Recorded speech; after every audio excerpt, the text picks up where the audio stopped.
வெண்முரசு. மாமலர் 5. வாசிப்பது சந்தீப். 5. இனிதினிது. குரங்குகள்தான் முதலில் அறிவித்தன. அவற்றின் ஓசை 100 முழவுகளின் தாளம் போல கேட்டது. நகுலன் அதைக் கேட்டு ஒரு கணம் திகைத்து உடனே புரிந்து கொண்டு எழுந்து சென்று குடில் முகப்பில் நின்று வந்துவிட்டார் என்று கூவினான். அவன் கைகள் பதறின. என்ன செய்வதென்று அறியாமல் வந்துவிட்டார் என்று கூவியபடி அடுமனை நோக்கி ஓடி வழியிலேயே நின்று திரும்பி ஓடிவந்து கயிறேணியைத் தவிர்த்து கழுக்கோலில் தொங்கி கீழே பாய்ந்து வாயில் படல் நோக்கி ஓடி அதைத் திறந்தான். உடனே அதை மூடி, ஏன் அதை செய்கிறோம் என வியந்து மீண்டும் திறந்து காட்டுக்குள் ஓடினான். சகதேவன் உள்ளறையிலிருந்து கையில் ஒரு சிறு கோடரியுடன் ஓடிவந்து குடில் முகப்பில் நின்று நெடுந்தொலைவில் வந்து கொண்டிருக்கிறார் என நினைக்கிறேன் என்றான்.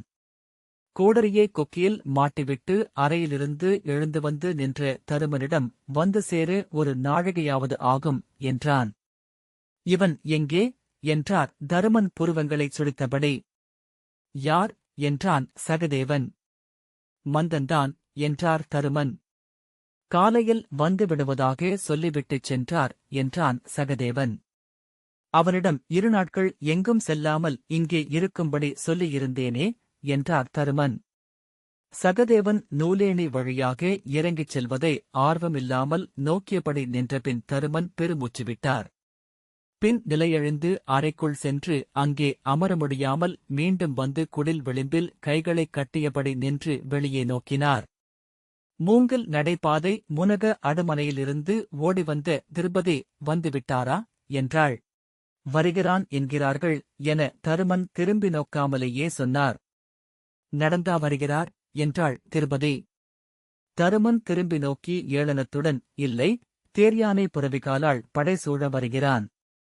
அவன் எங்கு சென்றான் என நினைக்கிறாய் என்றார். திருபதி, அவர் அரசணிக் கோலத்தில் வருவதாக நான் கனவு கண்டேன் என்றாள். தருமன், கனவு நன்று. இந்தக் காட்டில் வேறேது உள்ளது என்றபடி திரும்பிக் கொண்டார். அவள் ஆடைகள் மந்தன மூச்சு போல ஒலித்துக் கொண்டிருப்பதைக் கேட்டார். அவள் மூச்சொலி உடன் இணைந்தது. கையிலணிந்திருந்த சங்கு வளையல்கள் அடிக்கடி குலுங்கின. அவளைத் திரும்பிப் பார்க்க விழைவு எழுந்தாலும் அடக்கிக் கொண்டார். அது முறையல்ல, ஒருவகை அத்துமீறல் எனத் தோன்றியது. முண்டன் பின்னால் வந்து நின்று அடுமனையில் அத்தனை சமையலும் பாதியில் நிற்கிறது. இங்கே என்ன செய்கிறீர்கள் அரசி என்றான். போ, நீயே சமைத்து வை. அள்ளிக் குழைத்து தின்கிறாய் அல்லவா என்றாள் திருபதி. நான் என்ன அரசியா சமைப்பதற்கு என்றபடி அவன் உள்ளே சென்றான். நானெல்லாம் சந்தையில் நின்றாலே பொன்னாகக் கொட்டும். வணிகர்கள் சிரிப்புக்கெல்லாம் பணம் கொடுப்பார்கள் என்றான். ஆமாம், எழுத்துக்கு லட்சம் அளித்தார்கள். பேசாமல் போ என்று அவள் சொன்னாள். வணிகர்கள் பொய்யாக சிரித்து சிரித்து முகமே சிரிப்புக் கோடுகளுடன் இருக்கும். நான் என்ன சொன்னாலும் அறியாமல் சிரிப்பு வந்துவிடும் அவர்களுக்கு என்றான் முண்டன். இந்திரபிரஸ்தத்தின் அரசர் யுதிஷ்டிரர் என ஒருமுறை சொன்னேன். 100 பேர் விழுந்து விழுந்து சிரித்தனர். திருப்பதி போகிறாயா இல்லையா என்றாள். நான் சென்று நெடுநேரமாகிறது என்றான் முண்டன். நல்ல துணை உனக்கு என்றார் தருமன். உண்மையிலேயே நல்ல துணை. ஓர் இனிய வீட்டு விலங்கு போல தருமன் அவ்வப்போது பிராண்டும் என்றார். அதுவும் தேவையாக உள்ளது என்றாள் திருபதி. கீழே நின்ற நகுலன் சரிவில் ஏறி வருகிறார். கோமதியின் கரையில் குரங்குகளின் ஒலிகள் கேட்கின்றன என்றான். சகதேவன், சென்று அழைத்து வருவோம் என்றான். நகுலன், நான் செல்கிறேன். நீ இங்கு இரு. அவர் வரும்போது மூத்தவருடன் நில் என்றபடி வெளியே சென்றான். நான் அவனை ஒவ்வொரு நாளும் எண்ணிக் கொண்டிருந்தேன். அவன் வருவதை 1000 முறை நெஞ்சில் நிகழ்த்தி நோக்கிவிட்டேன். ஆகவேதான் போலும் அவன் நேரில் வருகையில் அதுவும் ஓர் உளநாடகமாக ஆகி இயல்பாகத் தெரிகிறது என்றார் தருமன். அவள் ஒன்றும் சொல்லாமல் தூணைப் பற்றியபடி நோக்கி நின்றிருந்தாள். அவளை விழி சரித்து நோக்கி, இந்நாட்களில் நீ மிகவும் மாறிவிட்டாய் என்றார் தருமன்.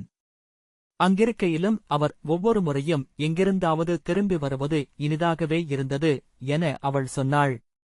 அவள் கன்னங்களில் முற்றத்தின் ஒளி மின்னுவதை தருமன் நோக்கினார். விழிகள் பெரிய நீர்த்துளிகள் போல நீர்மை கொண்டிருந்தன. ஆனால் இங்கிருக்கையில் எளிய பெண்ணாக ஆகிவிட்டது போல தோன்றுகிறாய் என்றார். இக்காட்டில் அப்படி ஆகாமலிருக்க முடியுமா என்ன? என்றாள் திருபதி. ஆம், லோமசர் இங்கு வந்தபோது அதை என்னிடம் சொன்னார். காடு ஒவ்வொன்றாக உதிர்க்க வேண்டிய இடம் என்று அவர் பெருமூச்சு விட்டு, இங்கிருந்து மீண்டும் நகர்களுக்குச் செல்ல என்னால் இயலுமா என்றே ஐயமாக இருக்கிறது. நேற்றெல்லாம் நான் எண்ணிக்கொண்டிருந்தது அன்னையை மட்டும் இங்கு கொண்டு வந்துவிடலாம் என்று. இதுவே நம் வாழ்வென நிறையலாகும் என தோன்றியது என்றார். அவள் ஒன்றும் சொல்லவில்லை. சற்று நேரத்தில் தருமன் மெல்ல உடல் நெடுக்கு தொய்ந்து, நான் சென்று எதையாவது படிக்கிறேன்.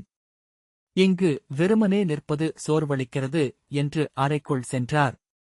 அவர் செல்வதை திரும்பி நோக்கி வெறுமனே புன்னகைத்த பின் அவள் காட்டுப் பாதையை நோக்கியபடி ஆடையை விரலால் சுழற்றிக் கொண்டு தூணில் உடல் சாய்த்து நின்றாள்.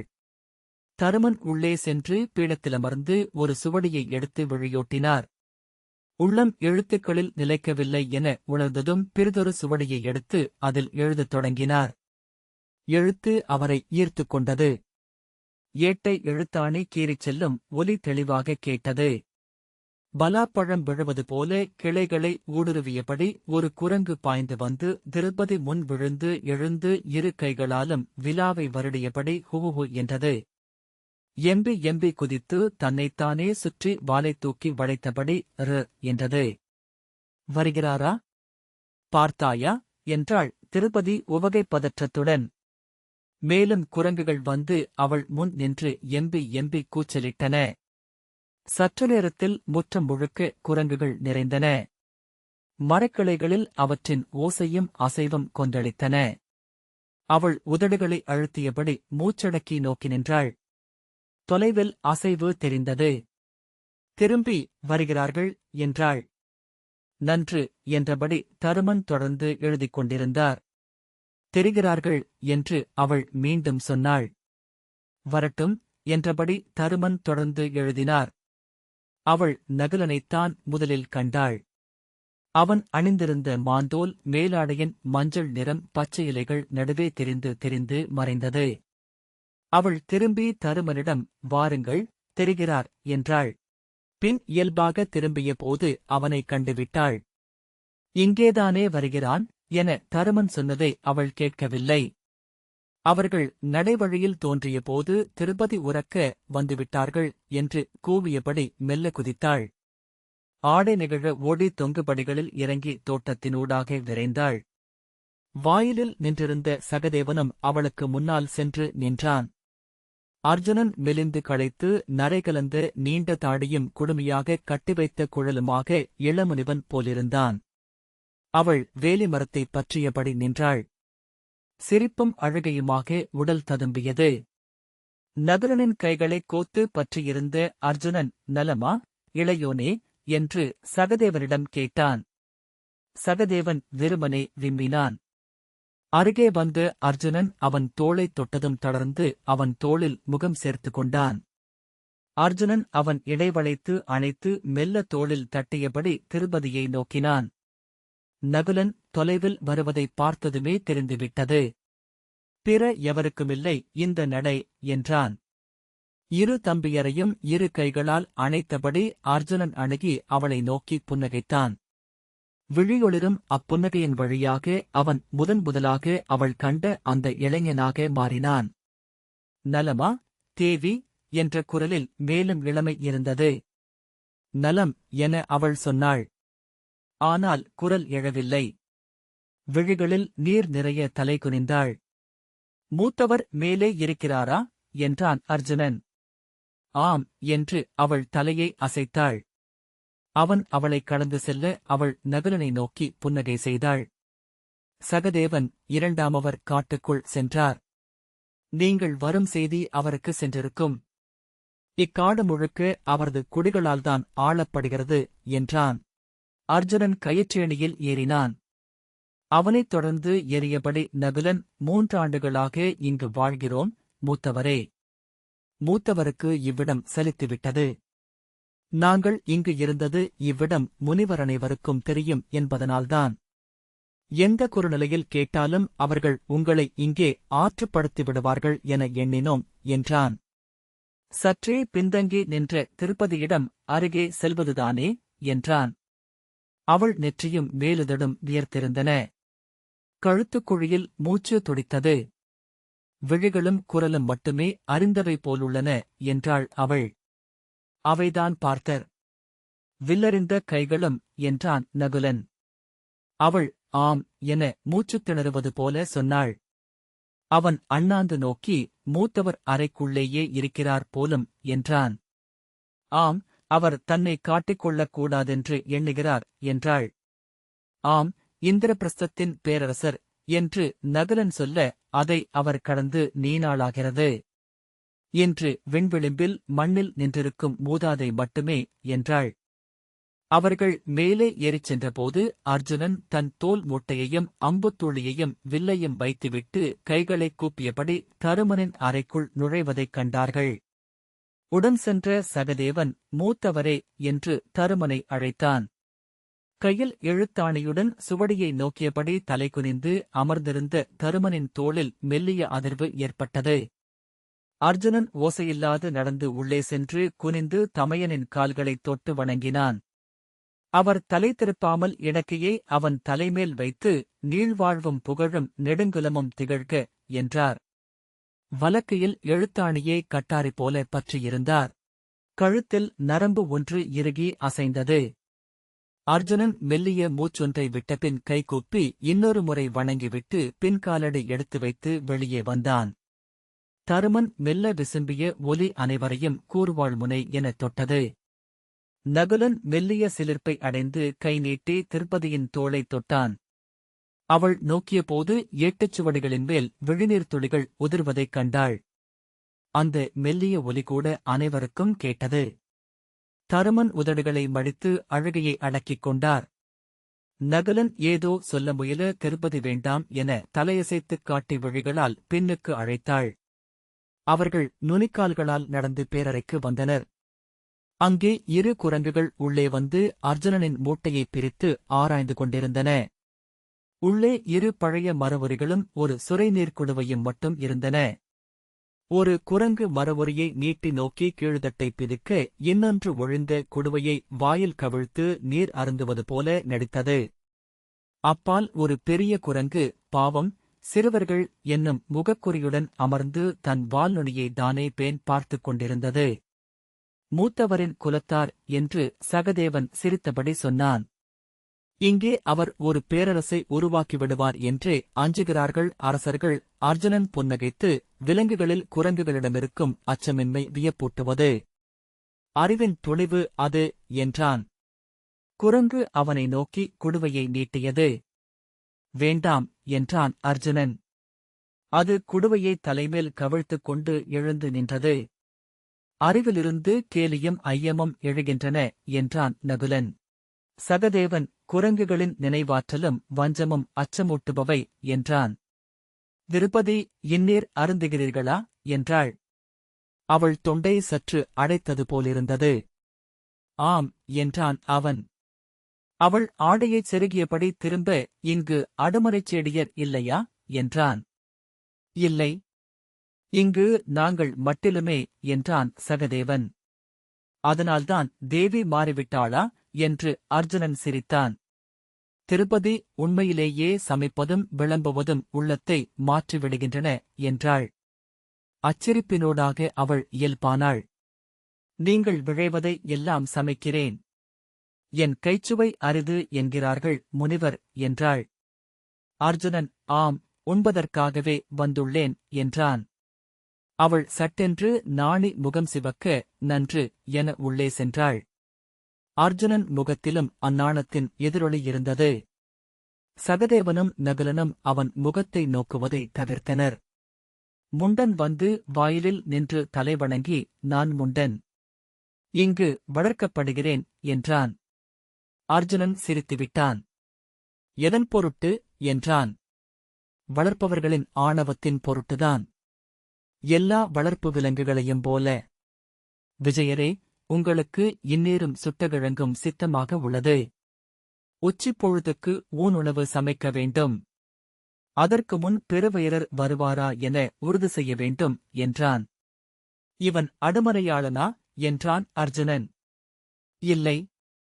அடிப்படையில் நான் பகடிக்கலைஞன். சமையலில் மட்டும்தான் பகடிக்கு இடமே இல்லை. அர்ஜுனன் வில்வித்தையில் உள்ளதோ என்றான். மூத்த அரசர் அம்பு விடுவது வேறென்ன என்றான் முண்டன். ஐயோ என்றான் அர்ஜுனன் பதறி திரும்பி நோக்கியபடி. தேன் கலந்த பழக்கூழ் இனிது. நான் சற்று முன்னர்தான் முதச்சுவை நோக்கினேன் என்றபின் அவன் திரும்பிச் சென்றான். அர்ஜுனன் எளியவன் அல்ல, ஆனால் நேர்மையானவன் என்றான். ஆம், அதை நானும் கணித்தேன் என்றான் சகதேவன். மூங்கில் கூடையை கவிழ்த்திட்டு அர்ஜுனன் அமர்ந்தான். அவன் அருகே நகுலனும் சகதேவனும் அமர திருப்பதி அடுமனைக்குள் சென்றாள். அனைவருமே மாறிவிட்டிருக்கிறீர்கள். தோற்றத்தில் மட்டுமல்ல, உள்ளேயும் என்றான் அர்ஜுனன். நீங்கள் மாறிவிட்டிருக்கிறீர்கள். அதைத்தான் பார்க்கிறீர்கள் என்று நகுலன் சொன்னான். திருப்பதி உள்ளிருந்து கனித்தாளத்துடன் வந்து அவனருகே வைத்தாள். அர்ஜுனன் தேவி 100 பெயர்மைந்தர்களின் பேரனை போல கனிந்திருக்கிறாள் என்றான். திருப்பதி கண்கள் பொங்க சிரித்து, குருகுலத்தவரின் குருதியையும் சேர்த்தால் 100 என்ன, 1000 கூட அமையும் என்றாள். முண்டன் 2 கைகளிலும் இந்நேரம் அப்பத்தட்டமாக ஓடிவந்தான். அவ்விரைவிலேயே 2 முறை தலைகீழாகச் சுழன்று நின்று நெடுந்தொலைவு சென்றுவிட்டேன். மீண்டு வரவேண்டியிருந்தது என்றான். அவன் கையிலிருந்தவை துளியும் சிந்தவில்லை. அர்ஜுனன், நீ நிகரிடல் திறனுடையவன், ஒப்புகிறேன் என்றான். திறன் வளர்த்து ஒருநாள் உங்கள் அம்பொன்றை கையால் பற்றுவேன் என்றான் முண்டன். சற்றுமுன் நான் சென்ற தொலைவில் ஒரு மலைவேடன் உங்கள் அம்புகளை கையால் பற்றுவதைக் கண்டேன். அதை அவன் உள்ளே சென்றபடி சொன்னதனால் அர்ஜுனன் கேட்கவில்லை. அவன் தேன்பழ நீரை அருந்திய பின் கிழங்கை உண்ணத் தொடங்கினான். முண்டன் மீண்டும் பலமுறை சுழன்று வந்து அவர்கள் முன் தேன்பழநீர் குடுவையையும் குவளைகளையும் வைத்தான். திருப்பதி குவளைகளில் ஊற்றி அவர்களுக்கு அளித்தாள். அதை சுவைத்தபடி, எங்கெல்லாம் சென்றீர்கள் மூத்தவரே என்றான் சகதேவன். 4 திசைகளிலும் நெடுந்தொலைவு என்றான் அர்ஜுனன். மேற்கே நிலைக்கடல் முதல் கிழக்கே பறக்கும் மலைகள் வரை. திசைத்தேவர்களை வென்று நிகரற்ற படைக்கலங்களுடன் வந்துள்ளேன். அரைவாயிலில் தோன்றிய தருமன், உன்னை வென்றாயா என்றார். அர்ஜுனன் தெளிந்த விழிகளுடன் அவரை ஏறிட்டு நோக்கி, ஆம் என்றான். அவர் நன்று என்றார். கைகளைக் கட்டியபடி நின்று அர்ஜுனனை கூர்ந்து நோக்கினார். நன்கு மெலிந்துள்ளாய். கொழுப்பதற்கு இங்கு நிறைய நாட்கள் உள்ளன மூத்தவரே என்றான் அர்ஜுனன். ஆம், இவள் இப்போது நன்கு சமைக்கிறாள் என்று தருமன் சொன்னார். முகத்தைக் கடுமையாக வைத்துக் கொள்ளும் பொருட்டு பற்களைக் கடித்து வாயை இறுக்கியிருந்தார். நீ கற்றவற்றில் சிலவற்றை இவர்களுக்கு சொல்லிக் கொடு. இங்கே தோட்டக்காரர்களாகவே ஆகிவிட்டிருக்கிறார்கள் என்றார். அர்ஜுனன் ஆணை என்று சொல்லி நகுலனை நோக்கி சற்றே புன்னகைத்தான். அவர் உடல் வழியாகி அவனை பார்ப்பது போலிருந்தது. நோக்கு வேறெங்கோ இருந்தது. காற்று செடிகளில் என அவர் வருகை அங்கிருந்த அனைவர் உடலிலும் நிலைமாறுபாட்டையும் மெல்லசேவையும் உருவாக்கியது. உன் தமையன் இன்னும் வரவில்லையா என்றார் தருமன் வெளியே நோக்கியபடி. வந்து கொண்டிருக்கிறார் என நினைக்கிறேன் என்றான் நகுலன். எங்கு சென்றான்? மூடன். இங்கேயே இருக்கும்படி 4 முறை நானே சொன்னேன் என்றபடி மேலும் ஏதோ சொல்ல வந்தார். பின்பு சரி சரி உண்ணுக என்றபின் மீண்டும் உள்ளே சென்றார். அவர்கள் இயல்பு நிலை மீளும் அசைவுகள் ஏற்பட்டன. முண்டன் வந்து உரிய நடிப்புகள் முடிந்துவிட்டன என்றால் இருவர் வந்து அடுமனையில் உதவ வேண்டும். பெருவயிரருக்கு சமைக்க தனியாக என்னால் இயலாது என்றான். நகுலன் இவன் தலைகீழாக குதித்து காலத்தின் ஏடுகளை புரட்டத் தெரிந்தவன். நீங்கள் வரவிருப்பதை சரியாகச் சொன்னான் என்றான். இப்போது சற்றுமுன் தலைகீழாக பாய்ந்து வந்தானே என்றான் அர்ஜுனன். நான் பல நாட்களுக்கு முன்னால் சென்றுவிட்டிருந்தேன் என்றான் முண்டன். எங்கே? என்ன கண்டாய் என்றான் அர்ஜுனன். விஜயரின் வில்லுக்கு வேலை வந்துவிட்டிருப்பதைக் கண்டேன் என்றான் முண்டன் கைதூக்கி. அம்புகள் பறக்கும் ஒரு பெரும்போர் என்று கூவினான். அவன் குரல் மறையும்படி தடதடவென கூரை மேல் குரங்குகள் விழும் ஓசை கேட்டது. இந்த இல்லத்தையே ஒருநாள் இழுத்து கீழே போட்டு விடுவான் அறிவிலி என்றார் தருமன் அறைக்குள். பீமன் உள்ளே வந்தபோது கூடவே 7-8 குரங்குகளும் வந்தன. அனைத்துமே கைகளில் தேன் தட்டுகளை வைத்திருந்தன. பீமன் பாளையால் முடையப்பட்ட பெருங்கூடையில் தேன்கூடுகளை நிறைத்து எடுத்து வந்திருந்தான். அவன் உடலெங்கும் தேன் வழிந்தது. இளையோனே என்று கூவியபடி தன் பெரிய கைகளை நீட்டிக்கொண்டு ஓடி வந்து அர்ஜுனனைப் பற்றிக் கொண்டான். அர்ஜுனன், எங்கு சென்றீர்கள் என்று சொல்லி அவன் தோள்களைத் தழுவினான். உரக்க நகைத்தபடி பீமன் அர்ஜுனனை அணைத்து தூக்கிச் சுழற்றினான். அவனை காற்றில் எரிந்து பிடித்தான். வெறிகொண்டவன் போல ஓங்கி ஓங்கி அறைந்தான். தேன் ததும்பி தரையில் விழ அதில் இருவரும் வழுக்கி நிலையெழுந்து சிரித்தபடியே நின்றனர். அரைவாயிலில் வந்து நின்ற தருமன், போதும், குடிலை சரித்துப் போட வேண்டியதில்லை என்றார். பீமன் அர்ஜுனனை கீழே விட்டுவிட்டு, மலைத்தேனும் கனிகளும் எடுத்து வரச் சென்றேன் மூத்தவரே என்றான். ஏற்கனவே அவனுக்கு மதுபர்க்கம் அளித்தாகிவிட்டது. நீ முதலில் குழி என்றார் தருமன். அவன் தலையசைக்க, குரங்கு என்றபின் பிற குரங்குகளை நோக்கி, இவை இவனைவிட பண்பறிந்தவை என்றார். நபிலன் சிரிப்பை அடக்க